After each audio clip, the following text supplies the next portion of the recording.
Teman-teman, kita memasuki khotbah yang keempat dari 7 seri khotbah Divine Direction.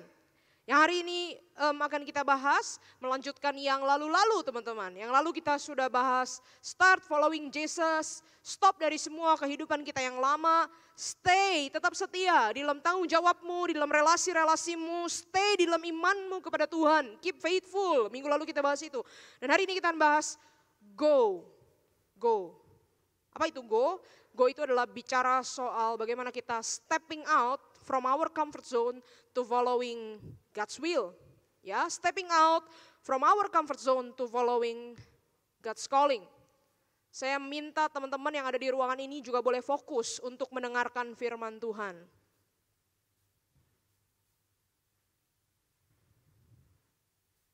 Bisa semuanya fokus mendengarkan firman Tuhan? Oke, please keep your attention to me. Ya, kita mau belajar firman Tuhan sama-sama. Mari kita buka Keluaran pasal 2. Keluaran pasal 2. Kita akan membaca ayat 23 sampai Keluaran pasal 3 ayat yang ke-10. Keluaran pasal 2 ayat yang ke-23 sampai Keluaran pasal 3 ayat yang ke-10.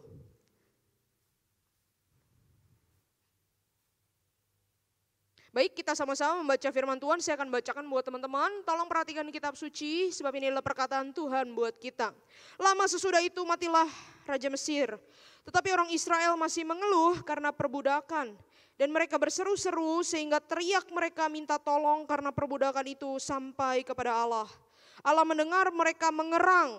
Lalu ia mengingat kepada perjanjiannya dengan Abraham, Ishak dan Yakub.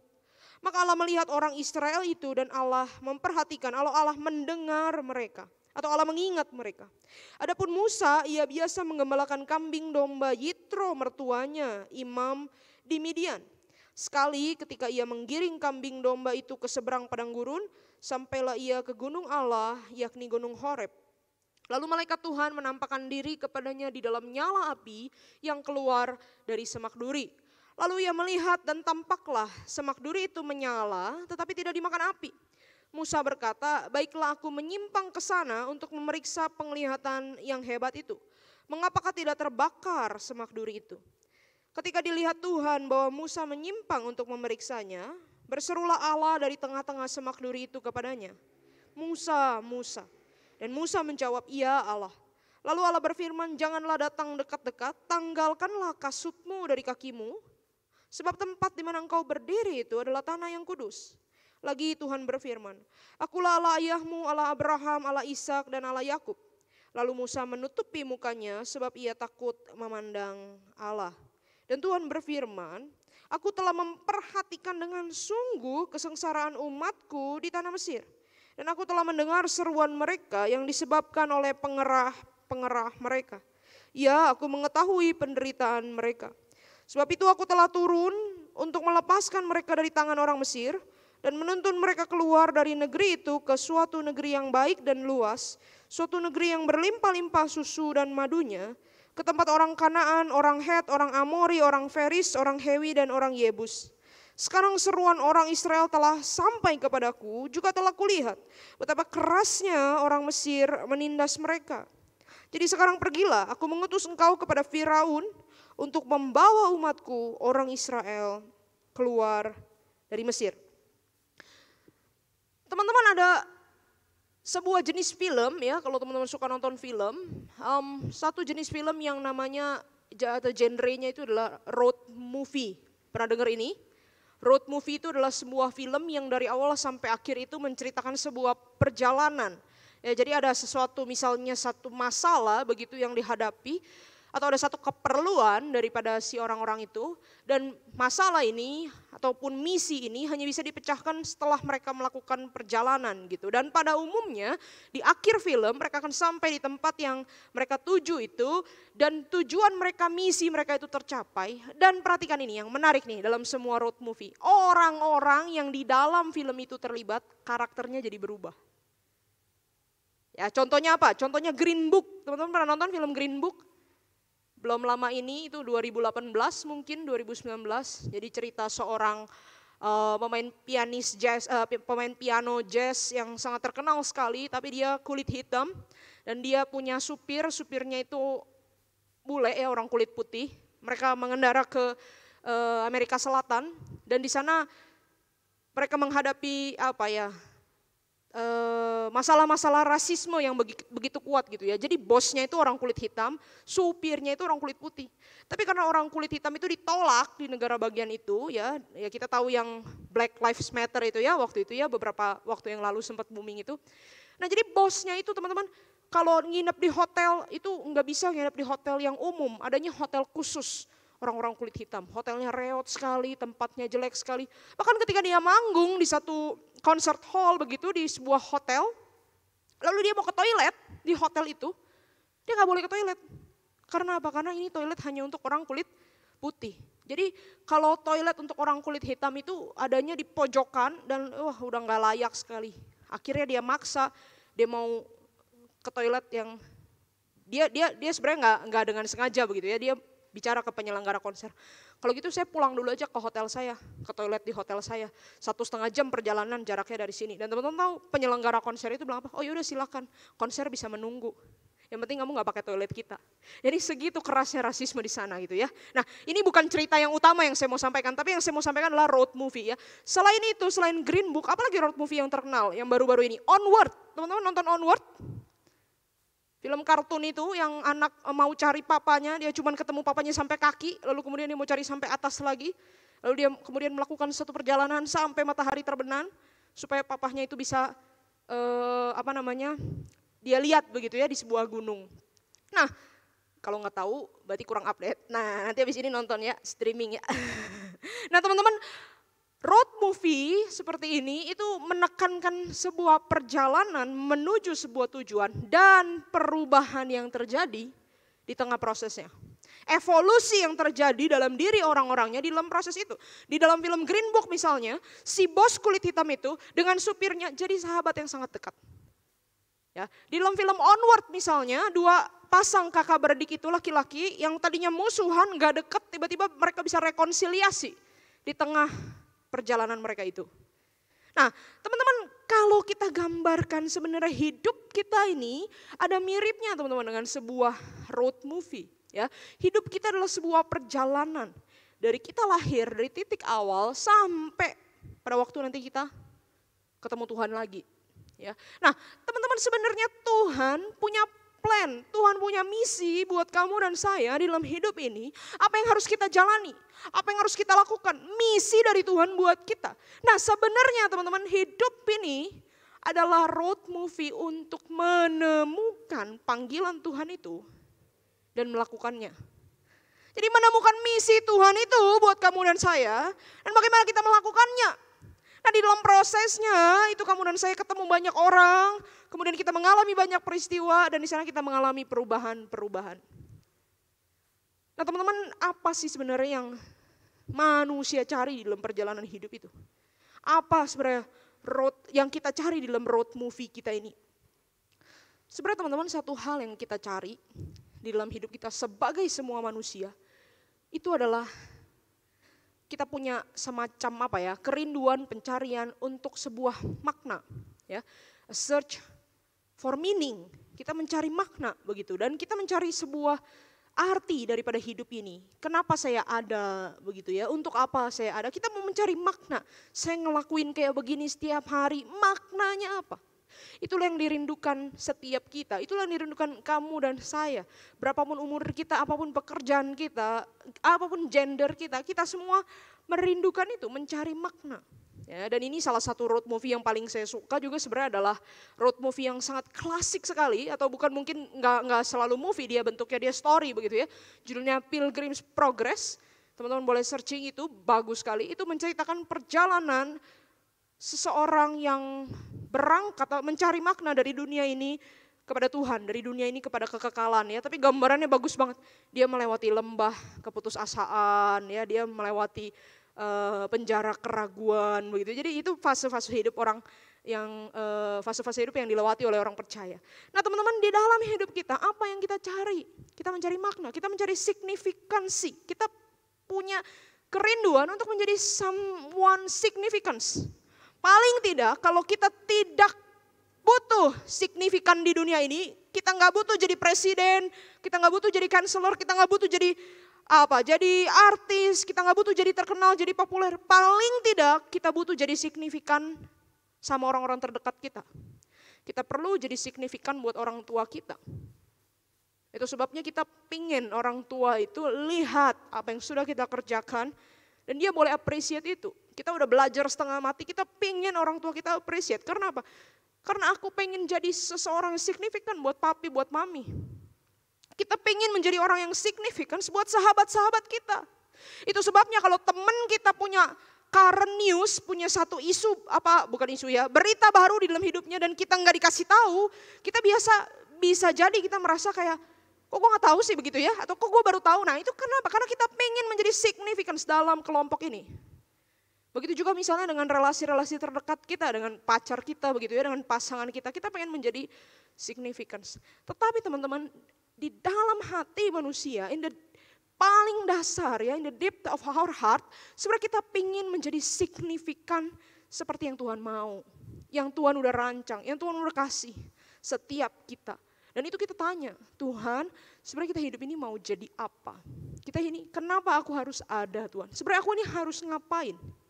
Nah mungkin teman-teman ada di antara kita yang menjalani hidup rutinitas begitu ya. Dari pagi bangun, sekolah online, kemudian nanti main Among Us, kemudian nanti belajar, kemudian nanti tidur, dan besok sekolah lagi, belajar online lagi, main Among Us lagi, dan begitu-begitu terus. Lalu kita akan merasa sampai suatu hari, kenapa hidup saya sangat ngebosenin, kenapa hidup saya begini-begini aja, kayaknya hidup itu seharusnya nggak begini nih.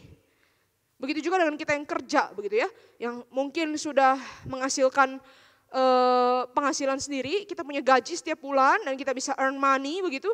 Lalu kita akan merasa terus apa begitu? Kalau aku udah kerja mendapatkan penghasilan dan sebagainya, terus apa gitu? Jadi kesannya seperti kayaknya kok hidup jangan begini-begini amat gitu. Nah kita merasa we need something more than this. Ya, kita merasa hidup itu harusnya lebih daripada sekedar ini. Nah itulah yang disebut pencarian akan panggilan Tuhan. Engkau dan saya hanya akan mendapatkan goalnya, mendapatkan satisfaction, kepuasan, itu kalau kita udah tahu jawabannya. Kalau kita udah ketemu sebenarnya untuk apa sih saya ada, untuk apa sih saya hidup, Tuhan pengen saya ngapain. Nah itulah namanya panggilan Tuhan. Nah maka teman-teman, di dalam hidup kita, kenapa kita penting sekali untuk berjalan itu ya. Nah di dalam perjalanan hidup yang seperti road movie ini, penting buat kita untuk go.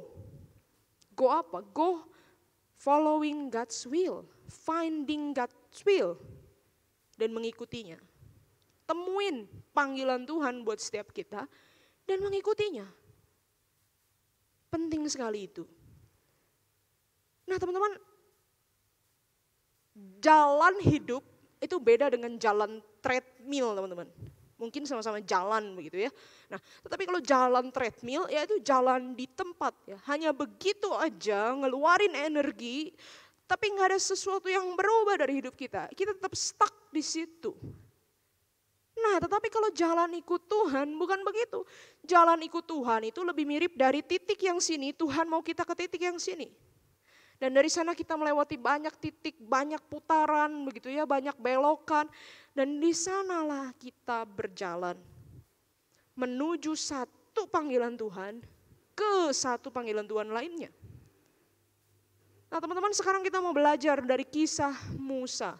Sebenarnya apakah itu panggilan Tuhan? Apakah panggilan Tuhan itu?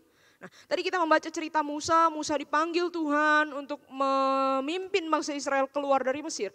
Dan di dalam Alkitab ada banyak cerita Tuhan memanggil orang untuk pergi. Banyak cerita Tuhan memanggil orang untuk pergi. Tuhan memanggil Abraham pergi dari kampung halamannya ke tanah yang dia tidak kenal. Tuhan memanggil Petrus misalnya, si penjala ikan itu untuk pergi, tinggalin jalamu dan ikut aku jadi penjala manusia. Nah hari ini kita membaca teks Tuhan memanggil Musa untuk membebaskan bangsa Israel dari perbudakan Mesir. dan hidup menyembah Tuhan. Nah teman-teman, dari teks Musa ini kita bisa melihat 3 hal yang penting tentang panggilan Tuhan. Panggilan Tuhan itu kayak apa sih? Kayak apa panggilan Tuhan dan bukan kayak apa panggilan Tuhan. Nah itu ya 3 hal yang kita bisa lihat dari cerita ini. Yang pertama teman-teman, panggilan Tuhan itu ternyata hampir selalu tidak pernah instan. Tetapi panggilan Tuhan itu selalu melewati sebuah proses.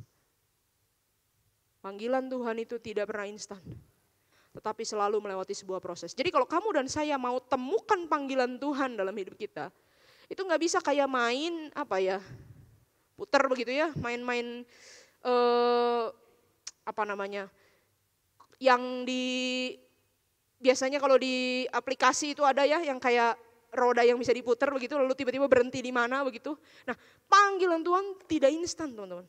Tapi menemukan panggilan Tuhan, kita butuh proses, ada prosesnya. Nah itu yang kita dapat dari cerita Musa. Nah teman-teman, kalau kita coba berpikir, dari teks yang tadi kita baca, panggilan Musa itu mulainya dari kapan? Dari waktu dia ketemu Tuhan, misalnya di semak yang tadi itu yang kita baca, semak yang kebakar tapi gak angus, apakah di situ? Apakah ketika dia mulai masuk ke Mesir, ngomong dengan Firaun, lalu dikasih tulah begitu ya. Lalu kemudian dia memimpin bangsa Israel jalan keluar dari Mesir. Nah teman-teman, ternyata panggilan Musa enggak mulai dari situ. Tapi mulai jauh sebelumnya. Kalau baca Keluaran pasal yang pertama, cerita dimulai dari mana? Pada waktu bangsa Israel jadi banyak di Mesir, kemudian Firaun insecure, kemudian Firaun mau bunuh-bunuhin semua orang Israel. Nah, lalu di situ dikatakan Musa lahir. Ingat cerita Musa waktu bayi? Apa yang terjadi dengan dia? Ditaruh di keranjang, lalu dihanyutkan ke sungai supaya dia tetap hidup. Teman-teman perhatikan, dari cerita Musa kita lihat ya, ketika Tuhan panggil seseorang, itu enggak ujuk-ujuk panggilan itu tiba-tiba pada saat itu, enggak. Tuhan sudah siapin. Even dari masa kecil dia, even dari sebelum dia lahir. Pada waktu Musa remaja kita ingatkan, Musa lihat teman-temannya bangsa Israel dibunuh sama orang Mesir. Apa yang Musa lakukan? Musa bunuh orang Mesir itu kan, tapi terus teman-temannya semua ninggalin dia. Akhirnya dia kabur ke padang gurun. Nah, jiwa patriot itu ya, membela bangsa itu udah ada sebenarnya pada waktu dia muda. Tapi gak bisa, Tuhan panggil dia pada saat itu gak bisa. Kalau Tuhan panggil dia pada saat itu, pada waktu dia masih penuh kekerasan itu, ya, sekali dia dipanggil sama Tuhan, lalu dia bawa bangsa Israel ke padang gurun, bangsa Israel yang gak nurut, dibunuh semua yang gak nurut sama dia. Nah jadi Tuhan perlu memproses dulu orang ini. Nah teman-teman, menarik sekali ya kalau kita baca yang pasal yang kedua ayat 23 itu dikatakan lama setelah itu, setelah Musa lari bersembunyi begitu ya. Matilah Raja Mesir, tetapi orang Israel masih mengeluh karena perbudakan. Jadi panggilan Musa itu ada masa perbudakan yang begitu besar, begitu lama, begitu menyakitkan. Dan Tuhan dalam tanda kutip sengaja bekerja di dalam itu semua untuk persiapkan orang ini, untuk persiapkan Musa. Dan ketika dia dipanggil Tuhan hari itu, di hari yang tadi teksnya kita baca itu, yang Tuhan bilang, Musa, aku mau panggil kamu, sekarang kamu pulang ke Mesir, bebasin bangsa Israel. Di hari itu, itulah semua sebenarnya proses Tuhan itu sudah dilalui. Dan sekarang Musa siap untuk jalanin tugas dari Tuhan. Apa artinya ini buat kamu dan saya? Artinya adalah teman-teman, ketika kita percaya bahwa Tuhan punya panggilan buat setiap kita, ya, seluruh hidup yang kita lalui sampai saat ini, seluruh cerita yang kamu dan saya jalani, baik itu cerita kita dari masa kecil, cerita kita remaja, cerita kita sekolah dengan teman-teman kita, semua yang kita alami, even sebelum kita lahir, itu masuk dalam proses Tuhan. Itu masuk dalam proses Tuhan. Ya, jadi jangan pernah atau jangan cepat-cepat kita berpikir Tuhan itu gak adil kepada saya. Kalau Tuhan memberikan saya keluarga yang seperti ini, kehidupan yang seperti ini, teman-teman yang seperti ini, oh itu Tuhan gak adil. Enggak teman-teman. Kita hanya belum tahu nanti babak selanjutnya apa. Ini semua adalah persiapan Tuhan buat kamu dan saya. Prosesnya Tuhan untuk panggilan yang Tuhan mau kita kerjakan. Dan jangan pernah berpikir, ini aplikasi yang kedua buat kita. Jangan pernah berpikir, kalau mau cari panggilan Tuhan, itu kita harus misalnya begini ya. Sekarang saya menjalani hidup, kuliah, kerja, sekolah. Lalu tiba-tiba saya mau 1 hari ambil liburan begitu ya, 2 hari, 3 hari. Saya mau naik ke gunung, saya mau cari tahu panggilan Tuhan buat saya. Lalu tiba-tiba kita turun dari gunung, lalu kemudian kita bilang, saya mau mencalonkan diri misalnya jadi Bupati Kota Bandung. Ini panggilan Tuhan, saya habis naik ke gunung. Cara kerja panggilan Tuhan itu gak begitu. Seringkali panggilan Tuhan itu datang kepada kamu dan saya waktu kita lagi stay kerjain tugas kita. Itu yang minggu lalu kita bahas. Waktu kita lagi setia kerjain tugas kita, kita belajar dengan baik, konsentrasi sekolah, konsentrasi kuliah, kita kerja dengan baik. Saat itu Tuhan akan ngomong sesuatu. Kamu udah kerja baik loh selama ini. Sekarang aku mau kamu untuk memberkati orang-orang dalam hal ini. Sekarang aku mau kamu lebih. Sekarang aku mau kamu naik level. Sekarang aku mau kamu melakukan ini. Teman-teman, Alkitab tidak pernah atau hampir gak pernah menunjukkan bahwa panggilan Tuhan itu tiba-tiba cering begitu ya, seperti mimpi langsung datang. Enggak. Malah orang yang impulsif seperti itu di Alkitab banyak kali digambarkan sebagai sesuatu yang negatif. Kitab Yakobus misalnya mengatakan, kalau ada orang yang ngomong, hari ini saya mau pergi ke sini, berdagang dan besok mendapat untung. Besok saya mau pergi ke sini, berdagang dan besok mendapat untung. Kitab Yakobus katakan apa? Kamu tahu gak, hidup kamu sementara. Jangan cepet-cepet, jangan impulsif. Tapi firman Tuhan seringkali mengatakan apa? Orang yang setia pada perkara yang kecil, itu Tuhan akan kasihkan dia perkara yang besar. Jadi proses panggilan Tuhan itu melalui apa yang kita kerjakan sehari-hari. Jangan ngomong, saya mau misalnya menjadi pemimpin bangsa misalnya ya. Kalau sekolah aja males-malesan. Saya mau melayani Tuhan, jadi pengkhotbah besar, jadi misionaris. Kalau datang ke gereja aja susahnya setengah mati. Semua yang rutin itu dipakai Tuhan untuk membentuk kita. Jangan bilang begini, saya mau merombak begitu ya. Semua hal yang saya lihat tidak benar di lingkungan saya, ini semua cacat begitu ya, ini semua kacau begitu ya, tapi kita nggak involve begitu, kita pikir nanti kalau kita sudah berhasil kita akan rombak semua ini. Teman-teman, cara kerja panggilan Tuhan nggak begitu.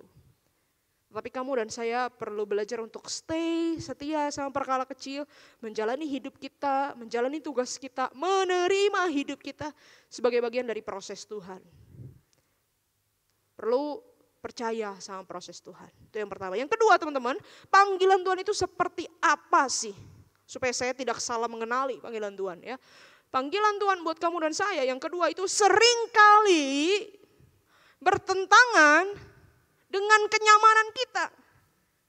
Tapi anehnya kita baru bisa merasa tenang, merasa damai sejahtera kalau kita udah penuhin panggilan itu. Panggilan Tuhan seringkali beda sama kenyamanan kita, sama pengennya kita. Beda. Tapi anehnya ya, kalau kita gak ikutin, kita gelisah terus. Itu yang mau saya rasakan. Pada waktu disuruh Tuhan, ayo kamu pimpin bangsa Israel keluar ya dari Mesir ke tanah yang Tuhan janjikan. Dia bilang apa? Tuhan gila, Tuhan milih aku gak bisa ngomong, aku gak bisa apa-apa. Dia selalu gak mau begitu. Tapi dia gak pernah tenang.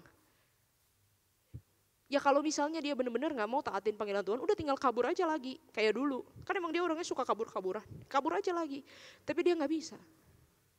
Dia terus bergen sama Tuhan. Tuhan tapi nanti gimana Tuhan kalau aku gak dipercaya misalnya. Tuhan tapi nanti gimana? Dan gak pernah tenang.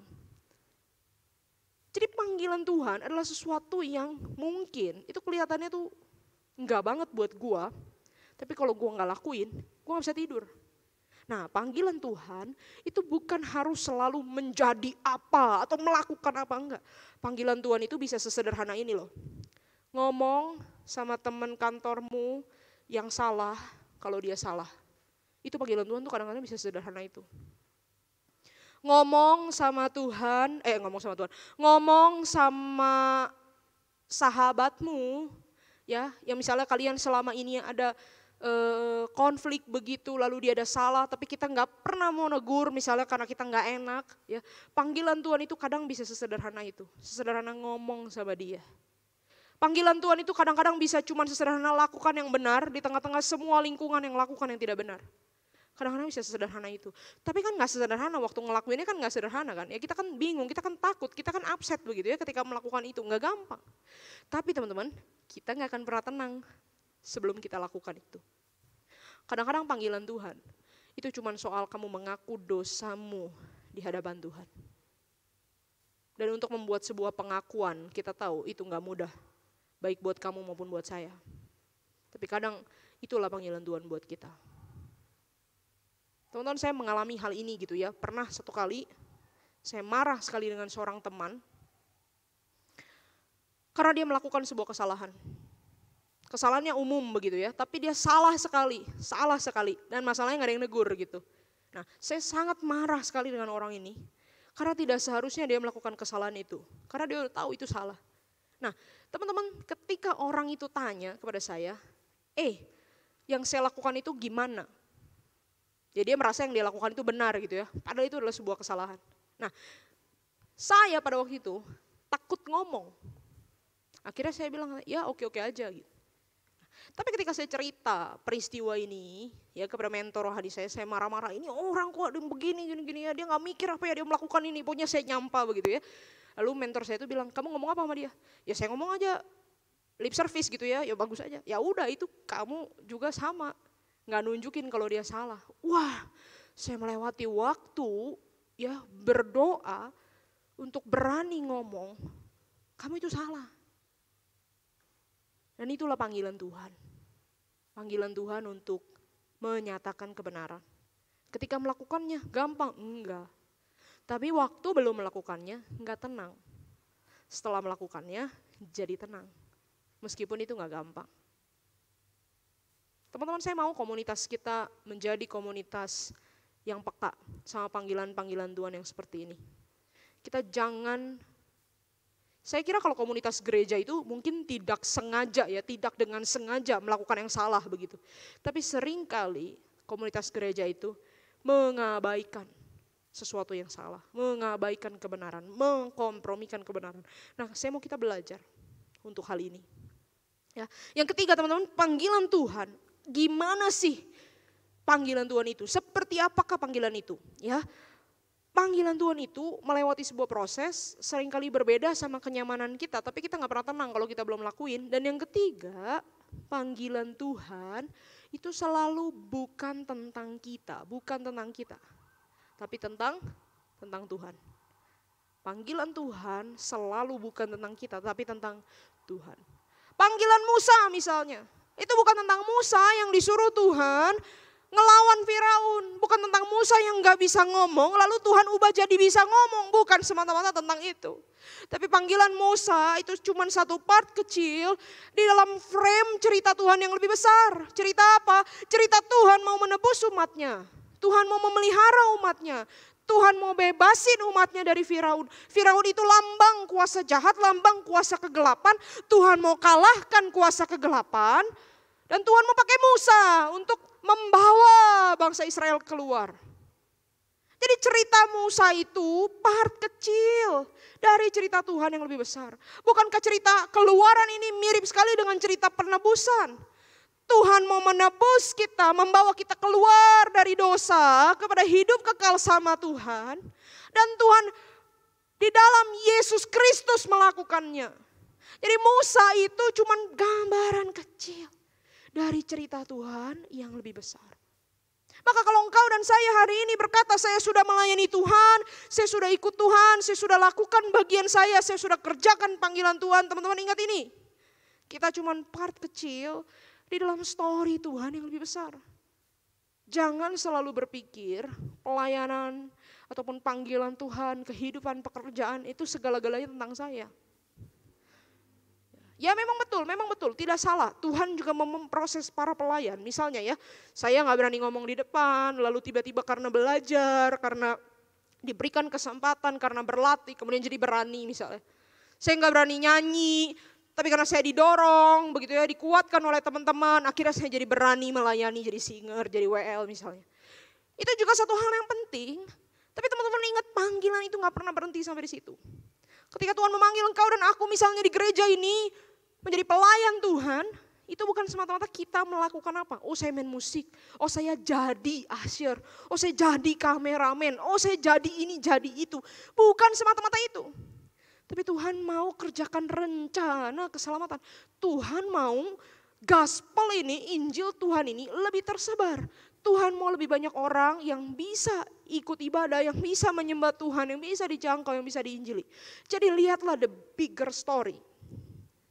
Kalau kita lihat itu, maka di dalam pelayanan, di dalam menjalankan panggilan, ya, di dalam mencoba taat sama Tuhan, kita jadinya nggak pundungan, kita jadinya nggak egois. Karena apa? Karena tahu bahwa I am just a small part of it. Ini adalah larger story yang Tuhan lagi kerjain. Nggak ada saya juga nggak apa-apa. Tapi kalau saya bisa dikasih part di sini, saya mau involve dengan baik. Nah itu mentality yang perlu dibangun teman-teman. Ya, jadi menjawab panggilan Tuhan itu dengan cara apa? Dengan cara kita setia sebenarnya melakukan apa yang sudah Tuhan percayakan. Sambil kita terus peka mengenalinya. Teman-teman, orang yang ikut panggilan Tuhan, orang yang go sesuai arah Tuhan, itu gak akan pernah menyesal. Gak akan pernah menyesal. Ada satu cerita yang sangat menginspirasi saya secara pribadi ya. Seorang pemuda yang kaya sekali, ini dia orang Eropa, ya, jadi dari Inggris, kaya banget. Ulang tahun umur 17, cowok, papa mamanya kasih dia hadiah yang super spesial, super istimewa. Teman-teman ada yang bisa tebak hadiah apa yang super spesial untuk Sweet 17 cowok? Mobil, rumah. Dia dikasih sama papa mamanya hadiah di dalam Sweet 17 ya. Tur keliling dunia pakai kapal pesiar. Anyway, ini dia lahir di mungkin abad 18 ya. Jadi ya teman-teman bayangin sendiri, abad 18 tur pakai kapal pesiar. Wah itu luar biasa sekali. Jadi dia dari Inggris, dari Europe itu, dia pergi ke Amerika, dia pergi ke Asia, dia pergi ke Afrika, dia pergi ke seluruh dunia. Dan di dalam perjalanan itu teman-teman dia melihat realita. Ternyata dunia bukan cuma Europe, dunia bukan cuma UK, dunia itu ada banyak. Ketika di Afrika, di India, dia melihat orang-orang kelaparan, orang-orang sakit, HIV, AIDS begitu ya. Anak-anak kecil sudah dipekerjakan. Dan itu menyentuh hati dia. Dan tiba-tiba di dalam perjalanan kapal itu, dia dibesarkan dari keluarga Kristen, ya setia beribadah.